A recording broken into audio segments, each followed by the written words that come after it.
I survived yesterday. Tell you, yesterday was pretty funny because I thank God I scaled everything down to something I can put on my back to, I got rid of so much paper, got rid of so much crap I didn't need, clothing, all that stuff. Got rid of so many picture things that I don't need. And so when you think about when you look at your life and you figure out what you can stand to lose, okay, and you're not materialistically attached to things, you don't have anything that you love, like you don't have an animal, you don't have a child, you don't have anything except for you and your material items. You feel so much freer because you don't have to worry about stuff. Okay?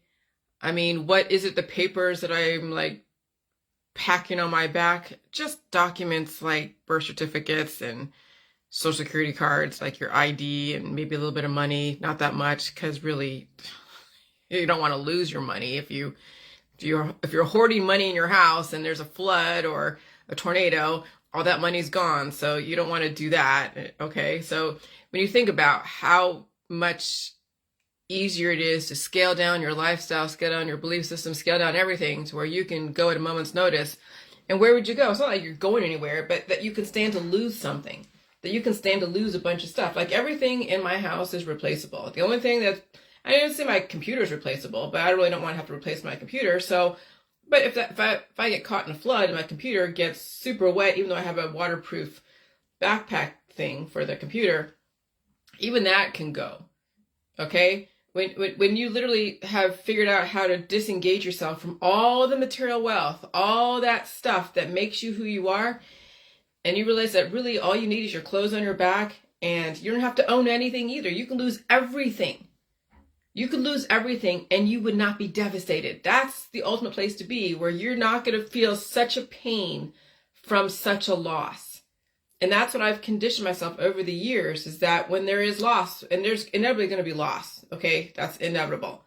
That you don't die from that loss, like a broken heart syndrome or feeling so traumatized, because some people get traumatized from a loss and they don't come back from it. Whether it's an animal, it's a child, it's a mom or a dad or a husband or a wife, or a house.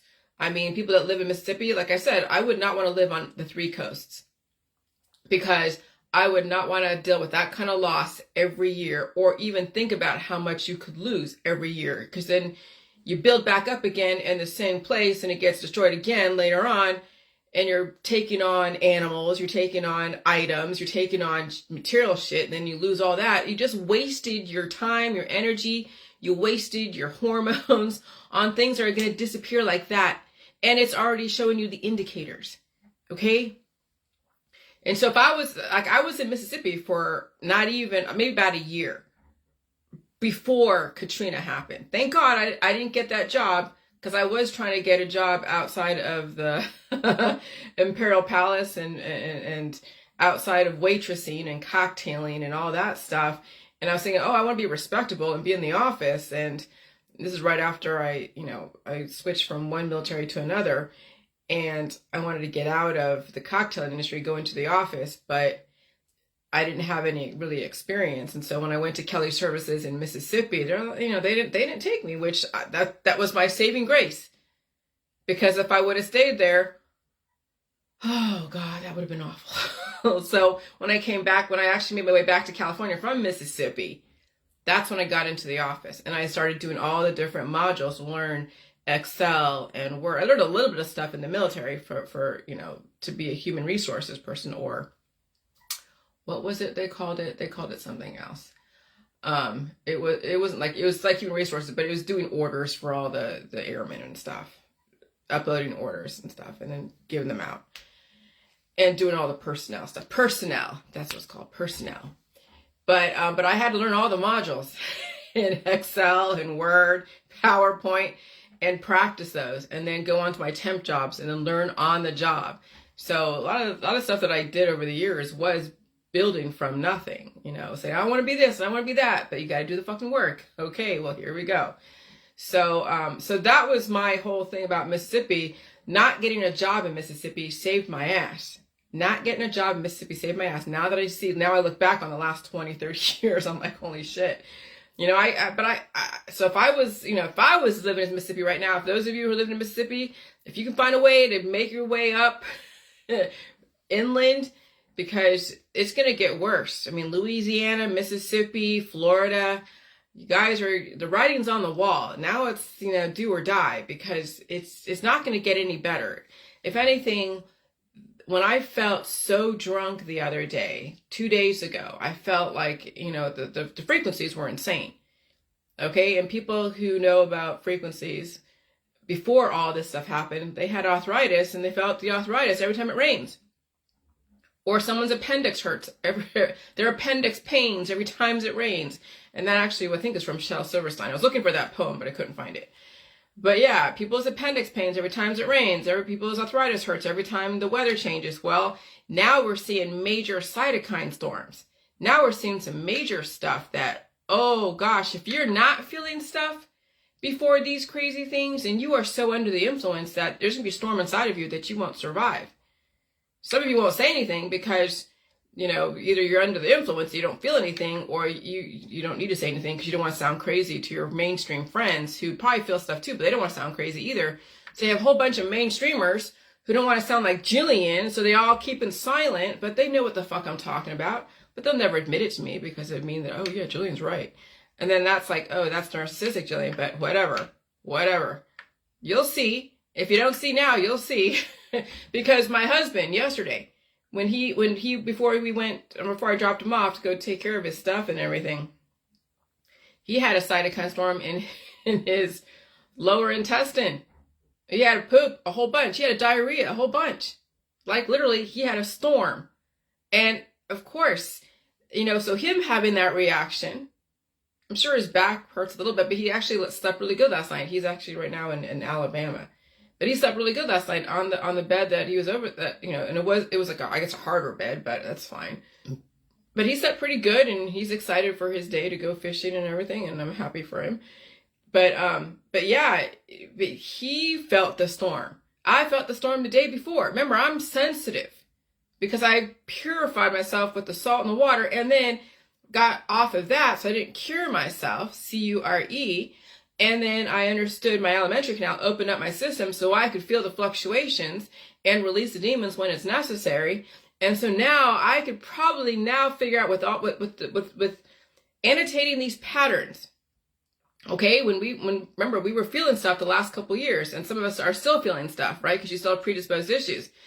But I still have predisposed issues the last couple years. That's why I was feeling so much stuff: the headaches, bunch of mucus, the hives, the feeling of fatigue and just malaise and feeling like you're dragging lead in your body and all that. And I released all those demons. So now when I feel stuff, now I feel like I'm drunk and I'm happy.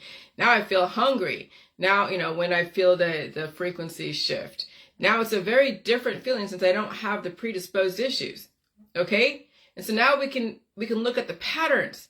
So now when you feeling stuff, or you have to change dosages of your drugs so you can stop feeling stuff, or you want to increase certain feelings because you don't have those feelings, you don't have certain hormones like insulin and all that, it's because the frequencies are changing. It's because you're getting breakthrough infection.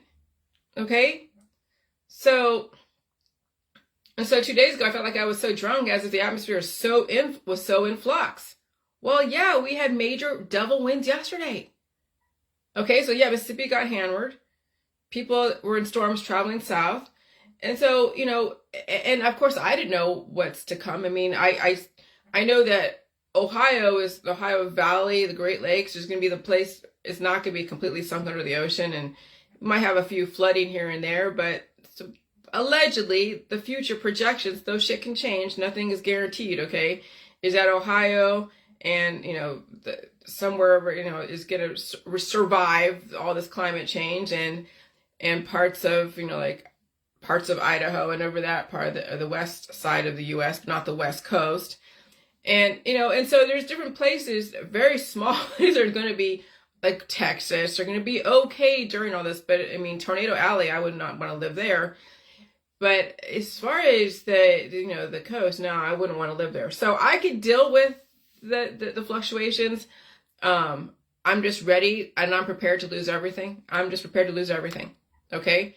And it doesn't mean I lose, doesn't mean it's bad. It just means that I'm prepared just to save my own life and make sure my husband's okay too, relative to his situation. And that we are unencumbered. Like, I have my shit so organized that even if something did happen, everything was lost.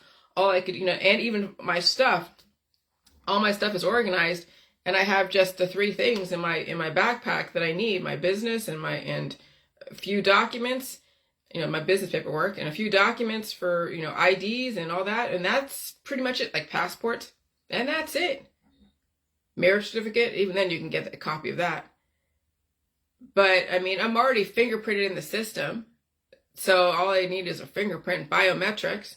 So if I lost if I had nothing except for the clothes on my back, and even then that could be questionable, I could still regain everything and start over again. That's when you can handle change. That's the evolution of the JJ world. When you can lose everything. And you're prepared for it, and you're unencumbered. It's when you have... I was watching Queen of the South last night. Still watching. I think I'm on season 5, end of season 4. And yeah, when you have children, and when you have animals, and you have people that are not very self-reliant, makes you soft. Makes you very soft. That's the thing about having animals and having children and having people that you so love that you're taking care of. My husband is so independent. I don't have to worry about him. He doesn't have to worry about me. So I don't have to be soft for him. He doesn't have to be soft for me because, I know he worries about me and stuff. And I don't want him to worry about me too much because I want him to enjoy whatever he's doing out there. But I could take care of myself.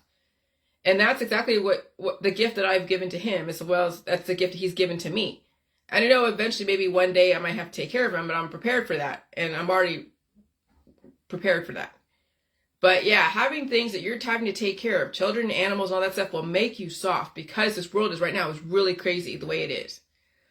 And so you have to almost disengage your attachment to certain things, to people and animals and things. So that way you're not devastated when you do lose them. And so luckily I had the J world behind me when I lost my animal. Because if I didn't have the J world behind me, that would have been devastating. If I didn't I could have been under the J world and still be doing J juice and be all cured and still loving my animal so much, trying to make her live forever and all that other crap.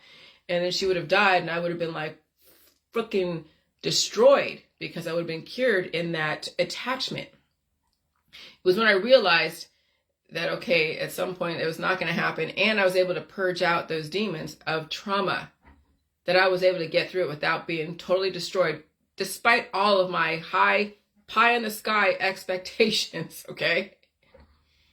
So, trauma can be released so it doesn't destroy you or keep you looping.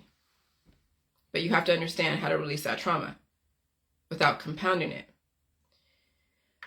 Okay, so yesterday's storms. Sorry, if you were in pain the last few days, you feel like you were drunk, if you had to take more medication or increase your dosages or get new medicine, yeah, the storms yesterday was all of the reason behind that. The storms yesterday and the day before, okay, so Mississippi got hit, the South got hit really hard, and then we got hit with the winds. Because after the heat that was generating, and it was the heat, because it was pretty warm. And then the cold like that, and it's pushing us down to the south, and they were getting the clap of thunders and clap of tornadoes and all that stuff. Then the winds came last night, and the winds were relentless. They were relentless. They sounded like little freight trains moving through, and so we saw the damage, all the damage of those winds, those steady winds. It wasn't like a quick, okay, tornado and 5 seconds, 3 minutes, whatever it goes through. No, it was like a steady just insistency on force, a steady force of winds, that if you had weaknesses in your siding, weaknesses in your roof and shanties and all that, they would be picked up. And luckily where I'm at, I mean, it was windy, and I'm a high profile house, but I'll tell you, we didn't get it as bad as other places. Okay. And that's the thing, is like, why is it just even like a few streets over? We still had our power. 400,000 people losing power in Ohio. Okay.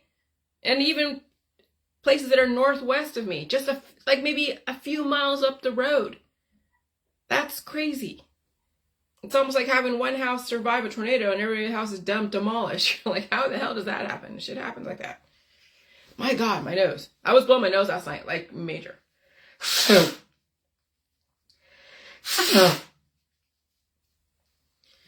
Okay, so yesterday's storms and today and the day before storms in Mississippi was the outcome. So does correlation equals causation? We had plenty of time to observe the patterns of how we feel. So now that we know we're in climate change and storms can happen like that, we don't have that long time where you forget and then think, oh yeah, I have cancer and chronic illness, or oh God, I caught something. You can now make a correlation that the building up of a storm, okay, does cause you pain and other stuff and maybe weird behaviors. And then when the storm happens, you will now have plenty of opportunities to observe the patterns, because the frequency in between these storms and climate change are going to be so much more that you will be seeing the patterns right there. You won't have time to forget. It's when things happen once a year or twice a year, people don't make that correlation or equals causation. They won't, because they have too many things, too many factors out there for them to blame stuff on. Now you could see that the cytokine storms, the immunological response to microbes, is going to then cause a storm inside, okay, because that's energy. It's north and south coming together. It's positive, negative energy coming together. It's probiotic, antibiotic coming together. And no different than, Mississippi hitting with all that cold with the hot and all that coming together. Okay? So cytokine storms are no different than the crazy storms out there with the lightning, the thunder, the hurricanes, tornadoes, and all that. It's all connected. Once you realize that the macro level and the micro level are basically one and the same with different contexts, then you can start preparing yourself, okay? Preparing yourself for something like a storm. Preparing yourself to feel like shit. And I'm telling you, you're going to be feeling like shit a lot more often if you're not so much under the influence. It's when those who have to take their stronger drugs every time it rains, they're going to destroy themselves. But if you have enough substance and you're okay with dying someday, you could potentially survive a certain amount of storms until you can't, because your body's so depleted by having to go through that energy conversion. And you have to take stronger drugs so you don't feel the pains to take you out of the game. All right? And so the whole duality, okay, that's what I figured out. Then people say, oh yeah, united we stand, divided we fall. And I'm like, oh God, okay, I've heard that so many times. It's not about being united when you think about it. There's nothing about you uniting all your microbes in your body and then releasing the demons. But this whole duality of plus and minus, which is necessary, but that's just the straight basic, like prehistoric physics. That is necessary, yes, but now we're adding intellect, and we're adding context, and we're adding language, and we're adding politics, religion, and science to explain and to give you a meaning behind all of the energy that's out there. So the dualities, when you think about the arguments in politics, like, Trump and Biden, in religion, like Jesus and Satan, and the science, oh gosh, probiotic, antibiotic, there's still the two sides of the same coin that work with each other, work against each other. That's all the distraction, because you may have only two arguments, but there really is a third, fourth, fifth, sixth, seventh argument, and there's also a puppeteer somewhere playing both sides against each other. Okay? And so you can't tell someone that's in the politics world when they're voting for Trump or voting for Biden or all about this or all about that. You can't tell them that, because remember, they're into the hero, savior, demon, Satan worship type of thing. Okay? But the duality is a distraction. That's why they had the black and white checkerboards, the Freemason checkerboards in all the movies, different movies, and politics. You see it in the Church of England. They understand. They understand that is the emotions. That's why again, when I said, about Prince Charles and the stiff upper lip, he was already conditioned out of the weakness of emotions. Even though, yeah, they still die someday. I mean, it wasn't like they're not dying, but they understood the power of emotions. And Princess Diana, of course, was all emotional, and she was young, and she was raised, I'm sure, on Disney and everything else. So she was all gaga over the princess, being a princess. But in reality, they understood the power of controlling people's emotions and the power and the weakness of being under the spell of emotions. And so that's the duality.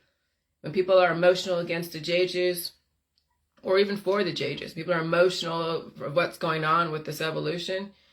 That's the duality, because they didn't understand that there's another argument out there that they failed to consider, and so they're taking a side. They're out there protesting against this or against that, or they're for this and for that.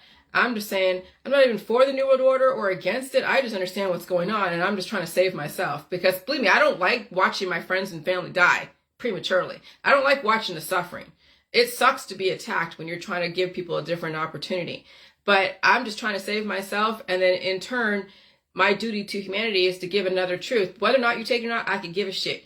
But it is my duty to humanity as a human, just like all of you, trying to save everyone else with relative to your perception. We're all trying to keep ourselves alive, and in turn, keep our friends and family alive. And so in reality, we're all coming from a very pure place. Just some of us are a bit filtered through all of our hormonal imbalances, and that's all relative to perception again, because someone else could say that I'm hormonally imbalanced, that I have issues because I'm willing to feel the frequencies, while others are like wanting to be under the influence and don't care if they die someday. Who am I to say that that's wrong or right? I'm just giving you another perspective, another choice for you to then make your own decision. No one's forcing anything on you. I'm just giving you another freaking truth. And that's all really now what the New World Order wants people to do, is give their truth without breaking the law and allow people to make their choice. But don't attack someone and don't try to bully someone. But even then, you have measures as a person receiving bully attacks to protect yourself. And then if it becomes even more so, then you have the law enforcement to come in and make up the difference. And that's really all that is what the Rosicrucians are promoting. Is that at this point, they can't make people change. They can only give you a choice. If you cross lines and if you're more of a drain on the system, then they're going to have to take you out in a very humane way, or through natural disasters or biological warfare. What is the biological warfare? Well, when they said Canada had poop rain on them, I'm like, oh, I remember someone saying that cholera. I don't know if it's Bill Gates has said that in the future, cholera is going to be an epidemic, whether it's 2025 or now. Okay, if they say, oh, something's going to happen in the future, it's probably happening already. Okay, to say that something's going to happen tomorrow means it's already happening, or it's set to happen, or it could happen sooner. But at least it gives you a preparation in the future that something's going to happen, prepare for it. But if you're not prepared for it now, you're not going to be prepared for it in the future, because at some point you have to have that leeway, that lag time, so you can prepare yourself for the time that it does happen. It's all psychological. It's crazy.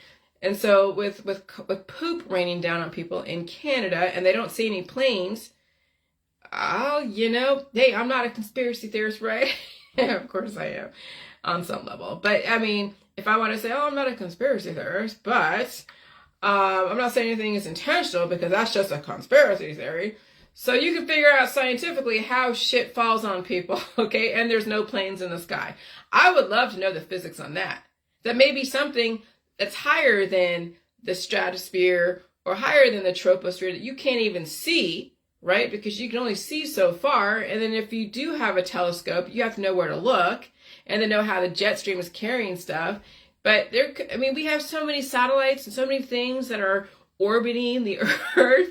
You have no idea what the hell's going on. You have no idea. You can only see what you're supposed to see, what they want you to see. Who's they? Well, the system. What's the system? Well, it's your friends and family. You only see what your friends and families want you to see. See, your friends and family don't show you everything, do they? They stay off of Facebook for a reason, though. They don't say too much on Facebook for a reason, right? Because they're hiding something. What are they hiding? Well, they don't want you to see certain things. Okay? That's just kind of the nature of the beast. So if your friends and family don't tell you everything, what makes you think that those that are running your whole society are going to tell you everything? All right? So just assume that when the shit happens, it's because it was already in the background. It's already in the works. It was somewhere something happened, and you're not gonna know the full story. You know, why people get divorced, why people get together, why people have all these things. You're not gonna know every single detail of what led up to the outcome. You just know here's the outcome, and this is what's going on. And that's all you have to know. You don't need to know everything else. You just need to know how to survive the outcome. And so when you're prepared to deal with biological warfare, which was coined back in the 90s, we were doing chem warfare gear and operation readiness, operation exercises, operation exercise and operation readiness inspection, OREs and ORIs, every summer camp in the Air National Guard. We were wearing chem warfare gear. And that's a conditioning too. I mean, maybe not just for Kuwait and Afghanistan. I'm sure they had their own biological warfare. But it's like a condition that we're kind of like in it right now. And you have to be able to survive it. It's not like, you know, you're not like World War II where you're in a small enclosed space and then people are doing stupid shit like they did in World War II. Now it's like your whole environment is one big immunological response. Your environment is like a drug, or it's like you're, you know, not a drug, right? It's slower. See, in a slower frequency environment, you can relax and chill out and speed up yourself, like taking coffee, and then you can't really be on drugs unless it's legalized. So then the FDA has to come in and say you can't take this drug or the DEA to speed up yourself, to give yourself more of an edge, because then you become out of control. So in a slower frequency environment, a lot more drugs are prevalent, so people can speed up their system or slow down their system relative to their biochemistry. In a high frequency environment, people are trying to slow down their system and or try to keep up with the system. So everything is reversed. All right? And so, yeah, so we're in a kind of a biological, immunological, same thing, frequency type of warfare, but it's not a warfare like you think. It's now where you have every chance to save yourself, fight for yourself. When you start trying to save other people and or destroy other people, that's when the system goes, nope. Or they can go, yeah, but no, but not really, because you're not supposed to be recommending cures to your friends and family, because that's, you know, you don't have a license to cure someone, to freeze them in the state they're in, or destroy them with anything antibiotic. Okay? And so in this article, she goes, I started crying, and I'm like, I'm covered in poo, as Susan Allen told news website Castanet. It was just falling from the sky. You could feel the drops hitting you. When I look up and there was nothing above but a plane flying. Oh shit, so there was a plane flying. I didn't even read that. But even if there wasn't a plane flying and poop came out. Okay, so, and here's the thing. If there's something flying in the sky and you have this poop raining on you and all that stuff, and how are you going to know if it's the intention, or how do you know if it was an accident? Plausible deniability. And so, yeah, you can have all these accidents happen all over the place, and it's an accident. Oh, sorry, we're having malfunctions. Who are you to argue with that? Because shit happens, right? Literally, shit happens. So that's the thing. That's what you're up against. That even if you even suspect it's intentional, it's still plausible deniability. It still could be a malfunction, an accident. And you can't prove, unless you know the intention, unless you know for a fact every single action, reaction, who was there, when do they know it, and all this other stuff. It's all speculation. And so we are in the Rosicrucian of the 10 plagues. That's exactly what we're in.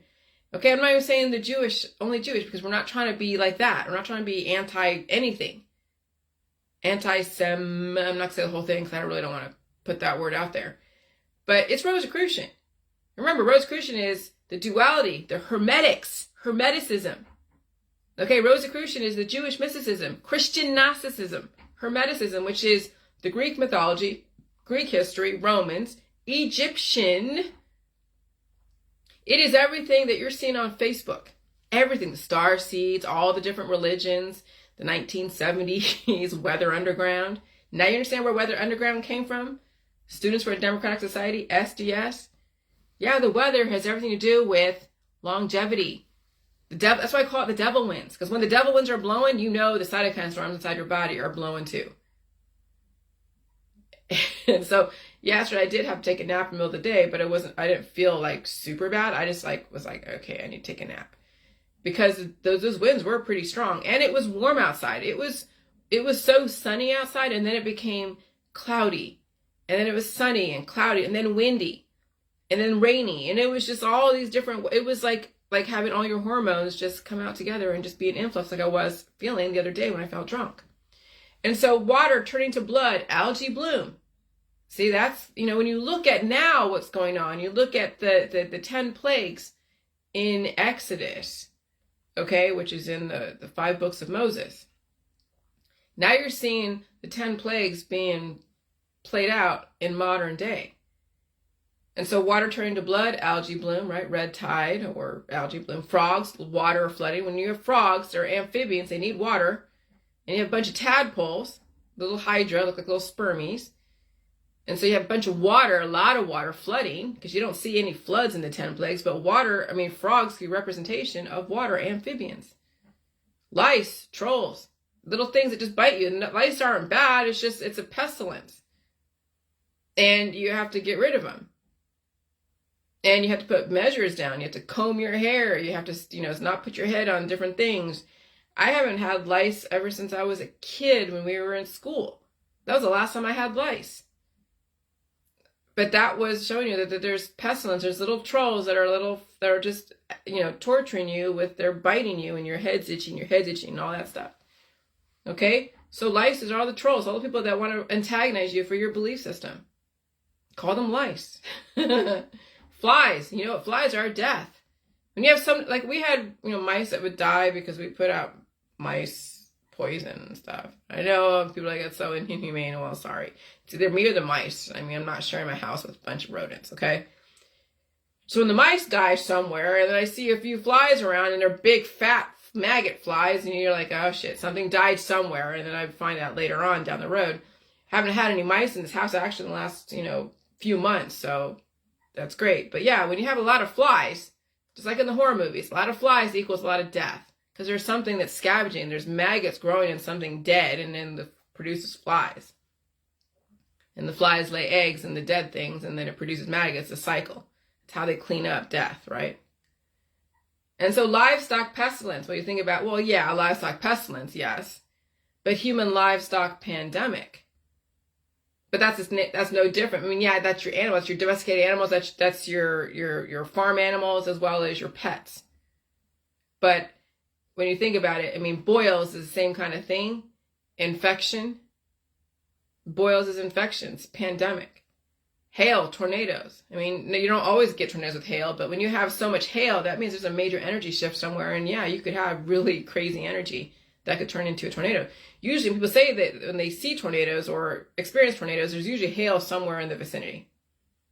Locust, yeah, your crops are being eaten.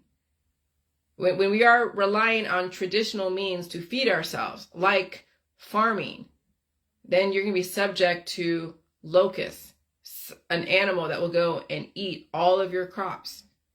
And then you starve, right? So that's why they turn to biotech. So you're not subject to locusts. Biotech can make your food, but then if something happens to biotech, well, once they stop with all the storms, we will have the factories to make us our food, to make us the things. We will have artificial intelligence to keep humans alive. Even if some humans are part artificial intelligence, which we know that's going to happen with all the implants. Darkness, power outages. That's a duh. Right now we have 400,000 people in the dark right now. Well, not really, because it's light outside, but at night, you're going to have 400,000 people or less in the dark because the power outages from all the storms. And then the killing of the firstborn children. When the children are too young and immature to change their programming. So you parents have the power to change, to evolve. And you really know that your kids are going to have a hard time doing that because you can't save somebody else. You can only save yourself. You can only help your kid. You can only say, hey, kid, this is what I'm doing. And if they're mature enough to do what you're doing and be okay with it and understand it, great. But if your kids are not mature enough or they're too young to change and they're so programmed for the system, they have predisposed issues, they have behavioral problems, they have issues, That's your firstborn done. Parents, you can only save yourself. Like literally, you can only save yourself. And so, yeah, people do become soft when they're taking care of kids and their kids are going through their own evolution. Parents don't want them to see them in pain. And so what do? They become soft themselves. The parents do, and their kids become soft because nobody can handle the evolution. And then there's that whole genetic line gone because it's only going to get even more aggressive.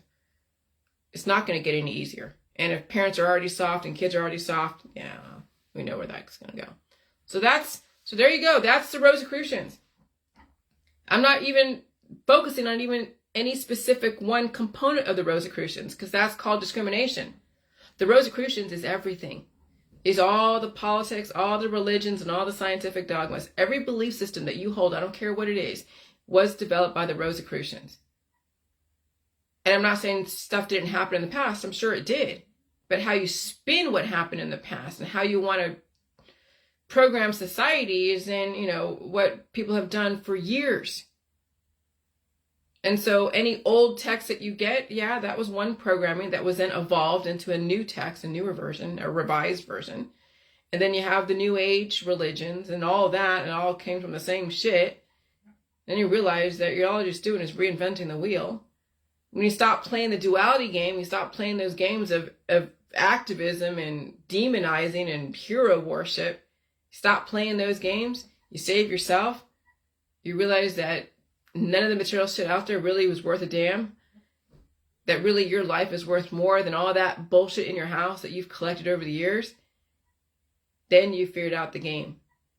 That's who they want in the future, is not someone who is all King Midas and all about their fucking greed about whatever, social capital, material items, and or soft. We're in a conditioning process. May the best man win. Bye.